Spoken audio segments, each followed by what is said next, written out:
Okay, so imagine that you want to construct an international commodity exchange that handles over 800,000 active transactions a day, completely invisible to global financial regulators. You want to process over $500 million in annual gross merchandise value without opening a single corporate bank account, holding a physical office, or signing a lease. You need to coordinate 400,000 buyers and over 40,000 distinct vendors selling everything from stolen financial credentials to controlled substances, all while operating under the constant surveillance of dozens of international law enforcement agencies. Sounds impossible. And yet, between December 2014 and July 2017, a single platform known as AlphaBay did exactly that. It didn't just exist. It dominated, capturing over 90% of the dark web's commercial market share before its infrastructure suddenly vaporized. The mainstream narrative surrounding these platforms usually focuses on rogue cryptography, online lawlessness, or individual criminal masterminds operating from remote bedrooms. That narrative fundamentally misses the point. AlphaBay was not a triumph of technological wizardry. It was a masterclass in market architecture and incentive design. To understand how AlphaBay grew to roughly 10 times the operational size of its legendary predecessor, the Silk Road, you have to stop looking at it as an illicit web forum and start analyzing it as a digital sovereign exchange. It operated as a frictionless, high-margin, dual-sided clearinghouse designed to solve the single greatest challenge in any illegal trade: trust between total strangers across non-custodial networks. AlphaBay engineered a self-reinforcing financial ecosystem where structural security features acted as economic incentives, converting the inherent paranoia of an illegal supply chain into institutional-scale liquidity. To appreciate why AlphaBay emerged when it did, you have to look at the structural vacuum created in late 2013 and late 2014. The original Silk Road had been dismantled by the FBI in October 2013, exposing severe architectural vulnerabilities in how early dark web platforms handled escrow, administrative access, and Bitcoin transaction flows. Its immediate successor, Silk Road 2.0, was seized just a year later during Operation Onimus, alongside several other competing platforms. The market was left completely fragmented, characterized by massive institutional distrust, systemic exit scams where administrators vanished with user funds, and volatile capital flows.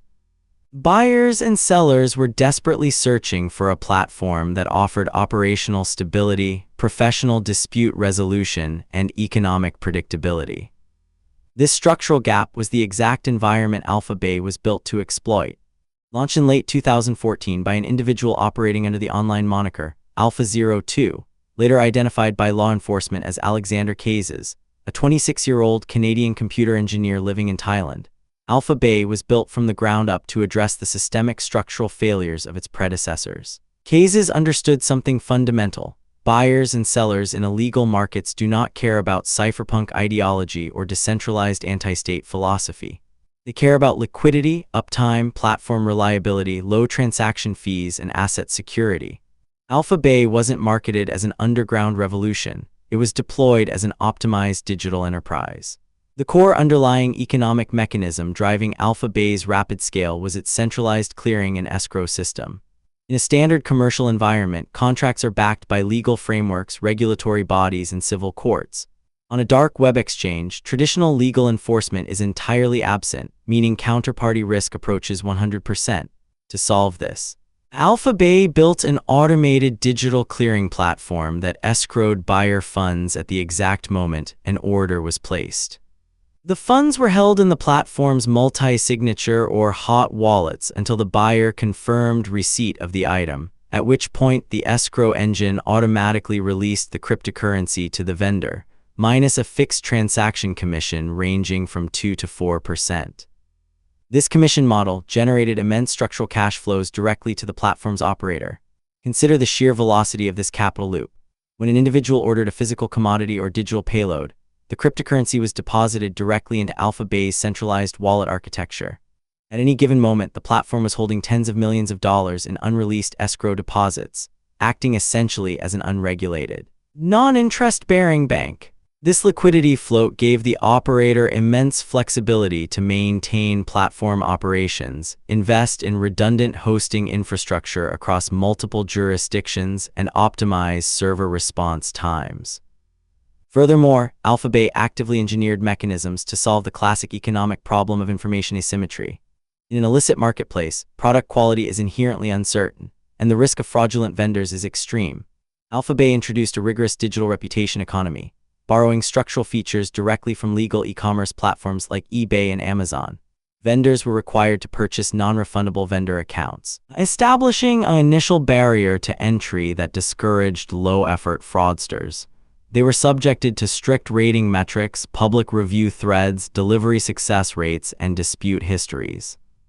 High-volume vendors with proven track records were granted finalize early privileges, allowing them to bypass standard escrow holds for select customers, which dramatically increased their capital turnover speed. To further lower friction within its payment rails, AlphaBay became one of the earliest major underground platforms to integrate Monero alongside Bitcoin in mid-2016. Bitcoin's public ledger posed a massive operational security risk to vendors due to the rapid advancement of blockchain analytics firms like Chainalysis and Elliptic. By introducing Monero, a privacy-focused cryptocurrency that obfuscates sender addresses, receiver addresses, and transaction amounts using ring signatures and stealth addresses, AlphaBay effectively severed the trace lines between illicit retail transactions and off-ramp fiat liquidity points.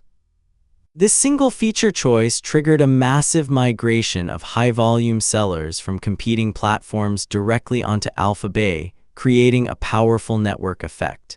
Liquidity attracted vendors, vendor variety attracted buyers, and buyer volume solidified AlphaBay's structural monopoly. The sheer scale of this enterprise was staggering when mapped alongside conventional corporate benchmarks. According to investigative reports from the United Nations Office on Drugs and Crime and the U.S. Department of Justice, by mid-2017, AlphaBay had scaled to serve over 200,000 users and listed over 250,000 distinct product offerings. For context, the original Silk Road operated with roughly 13,000 product listings at its peak. AlphaBay was nearly 20 times larger in operational inventory. Estimates compiled by the Drug Enforcement Administration and FBI indicated that AlphaBay was processing between $600,000 and $800,000 in daily transaction volume. Over its 30-month operational lifetime, the platform cleared well over $500 million in total gross transaction value, with conservative financial models putting the total closer to $1 billion when factoring in the historic appreciation of the underlying cryptocurrency assets held in escrow. The operator's personal slice of this volume, drawn strictly from transaction fees, vendor registration charges, and internal bid listing advertising auctions, netted tens of millions of dollars in direct profit. When compared to legal corporate benchmarks, AlphaBay was operating at profit margins that traditional tech enterprises could only dream of. A standard legal technology firm incurs massive overhead costs: legal compliance, state taxes, corporate payroll, physical real estate, public marketing, and strict regulatory reporting. AlphaBay stripped these structural costs away entirely. Its corporate workforce consisted of fewer than 10 remote administrators and dispute moderators paid in digital currency. Its operational overhead was reduced almost entirely to server rental costs across obscure data centers, automated DDoS mitigation services, and domain upkeep. The profit margins exceeded 90% of gross platform revenue. It was a digital enterprise generating cash flows comparable to a mid-sized regional bank, managed by a skeleton team operating behind multi-layered encryption networks. Yet the very structural centralization that allowed AlphaBay to achieve such staggering economic scale ultimately created its absolute single point of failure. In a fully decentralized system, capital moves slowly and friction remains high. But the network itself is virtually impossible to destroy at a single target point. AlphaBay chose efficiency over total decentralization. To offer fast page load times, automated escrow clearing, and seamless dispute resolution, the platform had to rely on centralized servers and administrative accounts with master permissions.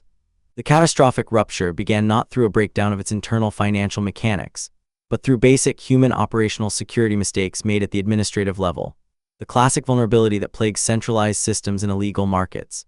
In mid-2017, an international law enforcement task force comprising the FBI, the Dutch National Police, and the Royal Thai Police executed Operation Bayonet. Authorities had spent months mapping the physical and digital footprints of the platform's infrastructure. Investigative disclosures later revealed that in the early stages of the market setup, automated welcome emails sent to new forum members contained a plain text header that included a personal email address tied directly to Alexander Case's pimpalex91@hotmail.com. This tiny operational error provided federal investigators with the critical bridge between the digital administrative account Alpha02 and a real-world physical identity. From there, law enforcement agencies coordinated with international internet service providers, financial intelligence units, and foreign governments to track digital footprints, domain registrations, and cryptocurrency transfers leading directly to Case's residence in Bangkok, Thailand. On July 5, 2017, the machine ground to a sudden halt. Thai police, coordinated by the FBI, raided Case's private residence in Bangkok. At the exact moment of the raid, Cases was logged into the main administrative console of AlphaBay on his unencrypted laptop, actively performing system maintenance under the username admin. The physical server infrastructure hosted in Lithuania, Canada, and the Netherlands was simultaneously seized and taken offline. The financial extraction that followed provided a rare, documented look into the true scale of the capital accumulated by the platform's single owner. Federal authorities seized tens of millions of dollars in liquid assets, including Bitcoin, Ethereum, Monero, and Zcash, along with a portfolio of foreign luxury real estate, high-end vehicle fleets, and offshore accounts spread across Thailand, Liechtenstein, and Antigua and Barbuda. The total personal net worth seized directly from the 26-year-old developer exceeded $28 million at the time of the arrest, a figure that represented only the traceable physical balance sheet extracted in a single location. Days after his arrest, while awaiting extradition to the United States in a Bangkok detention center, Cases was found dead in his cell, bringing an abrupt, definitive end to the physical trial. The sudden collapse of AlphaBay did not erase the structural market demand it had catered to. It merely forced the illegal digital economy to evolve into its next iteration. What AlphaBay ultimately proved was that the illegal digital market had completely outgrown its chaotic, fringe beginnings. It demonstrated that underground commerce could achieve corporate-scale efficiency, standardized logistics, and immense capital accumulation by systematically applying conventional economic principles to illicit digital assets. When AlphaBay fell, the immediate result was not the elimination of the market, but massive structural fragmentation across the dark web. Transaction volumes scattered overnight across dozens of smaller, highly regionalized platforms. However, the architectural blueprint engineered by AlphaBay remained. Modern decentralized exchanges, multi-signature payment flows, privacy coin integration, and algorithmic trust systems used across dark web commerce today were all refined and stress-tested during AlphaBay's 30-month dominance. The servers were unhitched from their racks in Lithuania. The administrative accounts were permanently frozen. The physical luxury assets were auctioned off on courthouse steps. The machine collapsed. The market architecture didn't.